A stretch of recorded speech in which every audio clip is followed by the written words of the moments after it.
अस्सलाम वालेकुम नाज़रीन, खुशामदीद। डायबिटीज़ नो प्रॉब्लम, ज़ियाबीतस no problem, sugar no problem, मगर ये तो बहुत बड़ी प्रॉब्लम है। जब डायबिटीज़ नो प्रॉब्लम हम कहते हैं तो diabetes no problem with doctor Naveed Shahzad हमारे साथ तशरीफ़ रखते हैं। डॉक्टर नवीद शहजाद हमारे कंसल्टेंट हैं, डायबिटोलॉजिस्ट हैं, एंडोक्रिनोलॉजिस्ट हैं। आपको खुशामदीद कहते हैं प्रोग्राम में। डॉक्टर साहब के साथ मिल के हम मुख्तलिफ़ मौज़ूआत पर गुफ्तगू करते रहे हैं और हम मुख्तलिफ़ सबसेट्स जो हैं डायबिटीज़ रिलेटेड कॉम्प्लिकेशंस और उसमें जो मुख्तलिफ़ पेचीदगियाँ आती हैं उनके मुतालिक बातचीत करते रहे हैं।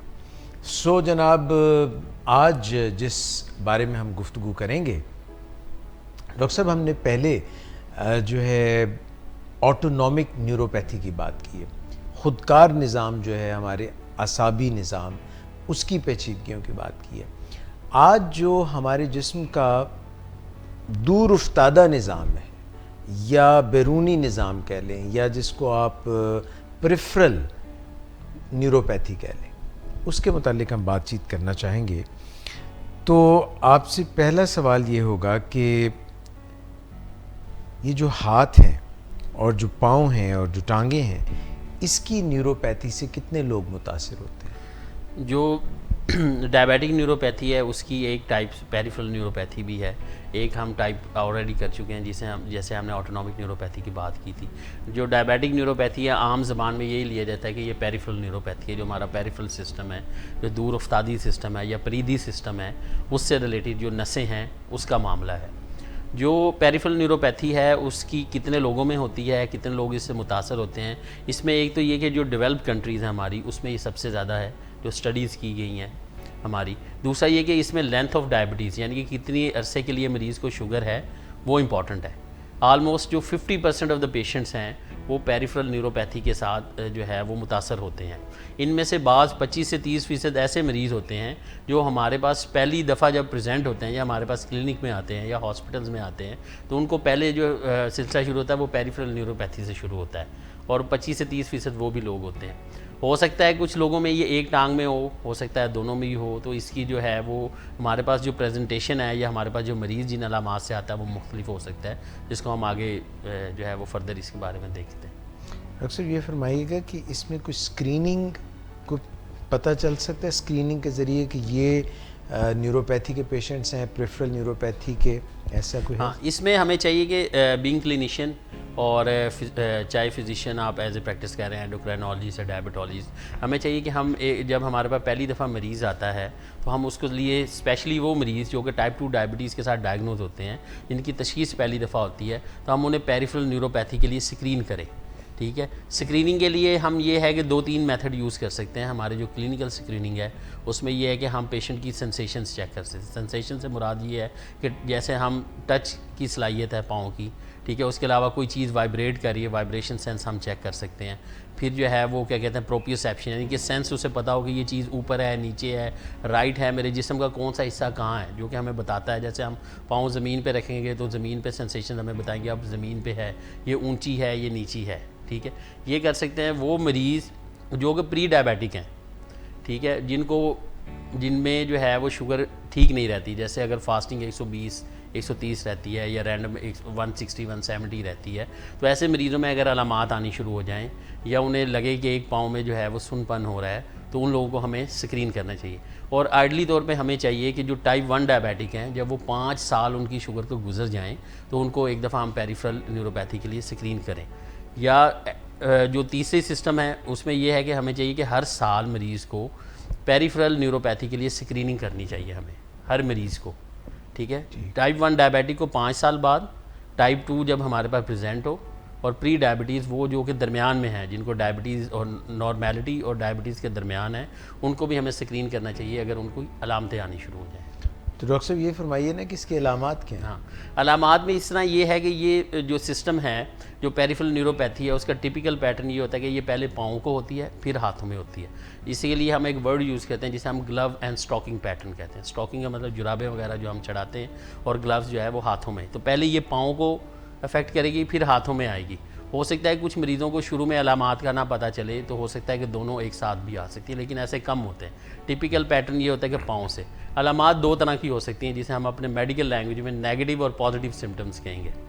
नेगेटिव सिम्टम्स जो हैं वो ये होता है कि जो हमारी नसें हैं वो बिल्कुल काम करना छोड़ जाती हैं, तो हमें सुनपन होता है और कमज़ोरी हो सकती है। ठीक है। दूसरी चीज़ जो पॉजिटिव सिम्टम्स है, हमारे जो नसें रह गई हैं, जो नर्व फाइबर्स रह गए हैं, वो इरिटेट होते हैं, तो उससे पेशेंट को पैरास्थीसिया और पेन होती है, सेंसेशंस होती हैं। तो ये दो सबसे बड़े हमारे पास जो सिम्टम्स हैं। इसके अलावा हमें ये होता है कि मरीज़ को वाइब्रेशन की, यानी कि मैंने आपको बताया कि जैसे हमारे पास क्लिनिक्स में होता है ट्यूनिंग फॉग होता है, हम उससे सेंस ऑफ वाइब्रेशन चेक करते हैं, तो वो ख़त्म हो जाती है। फिर ये कि पाँव कहाँ पड़ा है, पाँव में जूता है नहीं है, उसकी सलाहियत, प्रोप्रियोसेप्शन की सलाहियत मरीज़ की आहिस्ता आहिस्ता जाती है, और रिफ्लेक्सिस भी हमारा जो एंकल वाला है वो डिमिनिश हो जाता है। लेकिन आम ज़बान में मरीज़ों को समझाने के लिए कि पाँव में सबसे पहले सुनपन या कीड़ियाँ चलती हों, जिसे बर्निंग सेंसेशंस भी कह सकते हैं, पैरास्थीसिस कह सकते हैं, वो हों, तो मरीज़ को जो है वो पेरिफेरल न्यूरोपैथी सोचनी चाहिए मरीज़ों में। और अगर इन अलामात के साथ आता है तो हमें डायबिटीज़ को स्क्रीन करना चाहिए, अगर वो चाहे वो पहले मरीज़ हमारे पास डायबिटीज़ के साथ प्रेजेंट नहीं भी हुआ। डॉक्टर साहब ये फरमाइएगा कि पेरिफेरल न्यूरोपैथी की कोई इकसाम भी है? अच्छा, जो पेरिफेरल न्यूरोपैथी है डायबिटिक न्यूरोपैथी का पार्ट है, इसमें डिफरेंट है। एक पेरिफेरल न्यूरोपैथी हमने ऑलरेडी इसके ऊपर बता रहे हैं, दूसरा ऑटोनॉमिक हम इसको कवर कर चुके हैं, तीसरा ये होता है कि हमारे पास डिफरेंट हैं, जैसे नर्व रूट्स को, जो नसों की रूट्स होती हैं जहाँ से वो ओरिजिनेट हो रही हैं, जहाँ से आ रही हैं, उनको अफेक्ट कर सकते हैं, उन्हें हम रेडिकुलोपैथीज़ कहते हैं। ठीक है। इसके अलावा एक नर्व को भी अफेक्ट कर सकती है, जिसे मोनोन्यूरोपैथी कहते हैं, यानी कोई भी एक नस जिस्म की हो सकती है। फिर दिमाग की नसें हैं जिनको ये अफेक्ट कर सकती है, ठीक है, जिसे क्रेनियल मोनोन्यूरोपैथीज़ कहते हैं। फिर ये है कि दो तीन, अगर एक ऊपर से ऊपर वाले हिस्से की जिस्म की नर्व अफेक्ट है, एक नीचे वाले जिसे हम मोनोन्यूराइटिस मल्टीप्लेक्स भी कहते हैं, और एक वो होता है जिसे हम डायबिटिक अमायोट्रोपी कहते हैं, जिसमें जो हमारे थाइस के जो मसल्स हैं वो जो है उनकी वीकनेस होनी शुरू हो जाती है। ये भी इसकी टाइप्स में है, लेकिन जो मेजॉरिटी है, जो 50 से 60-70% जो पेशेंट्स हैं हमारे, वो पेरिफेरल न्यूरोपैथी के साथ आते हैं, यानी कि जिनको नमनेस होती है और जो है कीड़ियाँ चलने की होती है, वो कहते हैं डॉक्टर साहब मुझे महसूस नहीं होता, ठंडा गर्म महसूस नहीं होता, तो ये हमारे पास सबसे कॉमन है। एक और टाइप है जिसे जो कि वो पेशेंट्स जिनमें हमें स्ट्रिक्ट जल्दी से ग्लाइसेमिक कंट्रोल ले लेते हैं, मतलब शुगर यकदम से ठीक हो जाती हैं, तो उनमें ट्रीटमेंट इंड्यूस न्यूरोपैथी कहते हैं, या ट्रीटमेंट इंड्यूस न्यूराइटिस भी कह सकते हैं, और वो इंसुलिन से लोगों को होता है। तो ये भी 3-4% लोगों के अंदर जो है वो ट्रीटमेंट इंड्यूस न्यूरोपैथी भी होती है। ये ठीक हो जाती है? ये भी ठीक हो जाती है। तो डॉक्टर साहब फिर क्या इलाज होगा डायबिटिक न्यूरोपैथी का, डायबिटिक पेरिफेरल न्यूरोपैथी का? अच्छा, इसमें जो है वो इलाज ये है कि हमारे यहाँ इलाज के जो करने के लिए हमारे पास दो चीज़ें ज़रूरी होती हैं। एक ये कि हम ये मुकम्मल काबिल इलाज तो देखें कोई भी चीज़ नहीं होती, प्रिवेंट कर सकते हैं, यानी कि इसकी जो अलामात है उसको हम प्रिवेंट, कोई के हाँ पेशेंट में ठीक भी हो जाती है, ये नहीं कहते कि बिल्कुल ठीक नहीं होगी, लेकिन ये है कि ये प्रिवेंटेबल है, जिस तरह डायबिटीज़ प्रिवेंटेबल एंड क्यूरेबल है, यानी कि हम उसकी मज़ीद पेचीदगियों को बचा सकते हैं। पेरिफेरल न्यूरोपैथी को ट्रीट करना बहुत ज़रूरी है, इसलिए ज़रूरी है कि इसके जो है वो 3 पार्ट्स हैं। सबसे पहले हम ये कि मरीज़ों के अंदर जो शुगर कंट्रोल है उसको बेहतर करें। शुगर कंट्रोल को हम कैसे बेहतर कर सकते हैं? उसमें ग़िज़ा का परहेज़ है, सैर है, और मरीज़ की दवाइयाँ हैं। ठीक है, उसमें दवाइयों में खाने वाली दवाइयाँ भी हो सकती हैं, इंसुलिन भी हो सकती है मरीज़ की।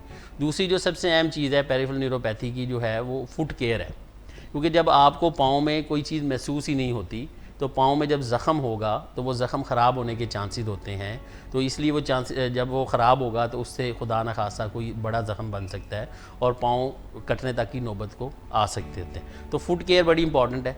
सबसे पहले हम शुगर कंट्रोल करें, फिर फुट केयर करें। फुट केयर में हम देखें कि मरीज़ के पाँव के ऊपर कोई खुश्की तो नहीं हो रही, स्किन में कोई इन्फेक्शन तो नहीं, जो नाखन है उसमें कोई फंगल इन्फेक्शन तो नहीं है, कोई क्रैक्स तो नहीं बन रहे, चंडियाँ तो नहीं बन रही। ठीक है, इस तरह की चीज़। और इसमें यह है कि मरीज़ अपना डेली जो है, जब उसको पेरिफेरल न्यूरोपैथी, तो डेली अपने फुट को इंस्पेक्ट करे, मतलब उसको देखे, सामने शीशा रख ले, अपने पाँव को देखे और देखे कहीं कोई ज़ख़म वगैरह तो नहीं है, कोई इस तरह की चीज़ तो नहीं है। अब बात जहाँ है दवाइयों की, दवाइयों में ये है कि काफ़ी सारी एक लंबी लिस्ट है जिसमें हम जो है वो मरीज़ को कोई भी दे सकते हैं। उसमें डिपेंड करता है मरीज़ की प्रेफरेंस क्या है, मरीज़ को और कोई खुदा न खासा पेचीदगी तो नहीं है। तो उसमें जो सबसे कॉमन जो ग्रुप हमारे यहाँ इस्तेमाल होता है वो हम एंटी डिप्रेसेंट जो है वो ड्रग्स यूज़ कर सकते हैं, जिसमें एमिट्रिप्टालीन है हमारी सबसे कॉमन यूज़ होती है।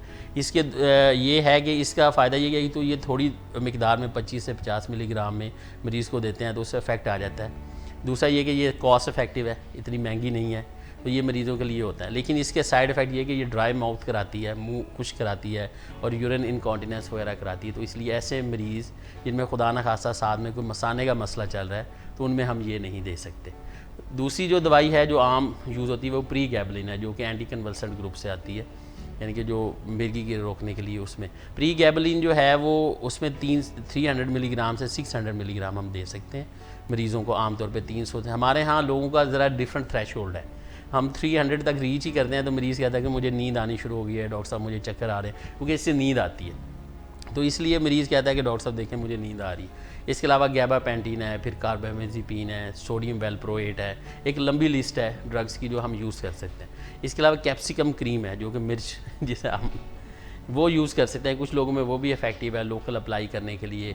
कुछ लोग पेन किलर पैच जैसे लाइडोकेन पैच आते हैं वो इस्तेमाल कर सकते हैं, ठीक है। फिर जो पेन किलर्स का रोल है, कोशिश ये करें कि मरीज़ को कोई भी ऐसा पेन किलर ना दे जिसके ऊपर वो डिपेंडेंट हो जाए, एडिक्ट ना हो। जैसे ट्रामाडोल है हमारे यहाँ बड़ा कॉमन यूज़ होता है, ट्रामोल के नाम से हम बड़ा यूज़ करते हैं। कोशिश करें अगर शुरू में, अगर कुछ स्टडीज़ कहती हैं कि मरीज़ को बड़ा अच्छा कंट्रोल आता है, ठीक है, लेकिन ये कुछ पेशेंट्स के अंदर अच्छा कंट्रोल नहीं भी आता तो अवॉइड करें। इस तरह एनसेड्स हैं जो है वो लिमिटेड यूज़ करें ताकि मरीज़ उसके ऊपर डिपेंड ना हो। अब जो इसमें सबसे जो अहम बात है कि पेरिफेरल न्यूरोपैथी को हमने ट्रीट क्यों करना है और स्क्रीन क्यों करना है। पेरिफेरल न्यूरोपैथी की जो हमारे पास जो सबसे इम्पॉर्टेंट चीज़ ये है कि जब पेरिफेरल न्यूरोपैथी होगी पेशेंट को तो लॉस ऑफ प्रोटेक्टिव सेंसेस हो जाएंगी। वो सेंसेशंस जो कि हमें कोई भी चीज़ चुभेगी उससे बताएंगी, टेम्परेचर का डिफरेंस होगा, ठंडी होगी, गर्म जगह होगी, वो हमें बताएगी कि ये गर्म है, ये ठंडी है। जैसे धूप में हम चलते हैं तो हमें पता चलता है। तो ये सबसे इम्पॉर्टेंट है कि लॉस ऑफ प्रोटेक्टिव सेंसेस हो जाती हैं। कोई चीज़ काट जाए, कोई चीज़ काट जाए तो पता नहीं चलेगा हमें, कोई चुभ जाए वो पता नहीं चलेगा। तो इसलिए बहुत इंपॉर्टेंट है कि हम पेरिफेरल न्यूरोपैथी को ट्रीट करें। अच्छा, वो जैसे हीटर के पास पाऊँ या कुछ इस तरह? हाँ, वो हीटर के पास जो इसके साथ दो कॉमन हैं चीज़ें कि जैसे मरीज़ अगर कहता है डॉक्टर साहब मुझे पता ही नहीं चला, मैं चल रही थी, फ़र्श गर्म था, ठीक है। जैसे धूप हमारे यहाँ टेम्परेचर ज़्यादा होता है तो औरतें जो है वो बाहर कपड़े वगैरह डालने चली जाती हैं, तो वो उससे क्या होता है पाँव नीचे से कोई ज़ख्म बन जाता है, क्योंकि वो जो हमारी प्रोटेक्टिव सेंसेस हैं वही बॉडी में नहीं काम कर रही। तो क्या होता है कि मरीज़ को ज़ख्म होता है, जब वो ज़ख्म होगा तो वो अल्सर बनेगा, जब वो अल्सर होगा तो वो सारी फिर जो है खुदा न खासा इन्फेक्शन ज़्यादा होगी तो उससे पाँव काटने तक की नौबत भी आ जाती है। तो इम्पॉर्टेंट है। और दूसरा ये कि पेरिफेरल न्यूरोपैथी में जो हमें चाहिए कि हम अपने क्लिनिक्स के अंदर रेगुलरली पेशेंट को स्क्रीन करें। जैसे हम पेशेंट का जो है वाइब्रेशन सेंस को चेक करें, ठीक है, फिर टच सेंसेशंस को देखें और उसके अलावा रिफ्लेक्सेस चेक करें। ये हमारी एक रूटीन की प्रैक्टिस होनी चाहिए ताकि हमारे पास जब पेशेंट प्रेजेंट करे तो हमें पता हो जब वो हमारे पास आए तो फर्स्ट टाइम उसकी नहीं थी, अब 6 मंथ बाद क्या है, 1 ईयर के बाद क्या है। और इसकी जो एक और इम्पॉर्टेंस ये है कि तो अल्सरेशन, दूसरा डायबिटिक फुट डिजीज़ है जो कि बड़ी कॉमन है हमारे यहाँ। और हमारे यहाँ लोअर एक्सट्रीमिटीज़ जो एम्पुटेशन है, मतलब जो पाँव का नीचे वाले हिस्से जो काटने पड़ते हैं, उंगली काटना हो गया पाँव, उसका एक सबसे बड़ा रिस्क फैक्टर जो है वो पेरिफेरल जो है वो न्यूरोपैथी है। और क्योंकि ये डायबिटीज़ सबसे कॉमन फैक्टर है, डायबिटीज़ के 2 फैक्टर्स मिल के डायबिटिक फुट डिजीज़ बनाते हैं, जिनमें पेरिफेरल जो है न्यूरोपैथी और पेरिफेरल आर्टीरियल डिजीज़। और हम इंशाल्लाह ताला इसको जो है वो नेक्स्ट देखेंगे कि इसको कैसे हमने करना है। बहुत शुक्रिया डॉक्टर नवीद शहजाद, आपने बहुत ही सैर हासिल और वसी मगर कम वक्त में इसके मुतालिक गुफ्तगू की, जो कि मुझे यकीन है नाजरीन को इससे बहुत इस्तिफ़ादा हुआ होगा। आपका बहुत शुक्रिया। ख़वातीन हज़रात, इंशाल्लाह फिर हाज़िर होंगे। आज का मौजू था डायबिटिक पेरिफेरल न्यूरोपैथी। इसी तरह के बेहतरीन प्रोग्राम लेकर डायबिटीज़ पाकिस्तान फेसबुक पेज से, diabetics institute Pakistan 71 jail road Lahore studio से हम आपकी खिदमत में हाज़िर होते रहेंगे। अपना बहुत ख्याल रखिएगा। अल्लाह हाफ़िज़। कितने 12 मिनट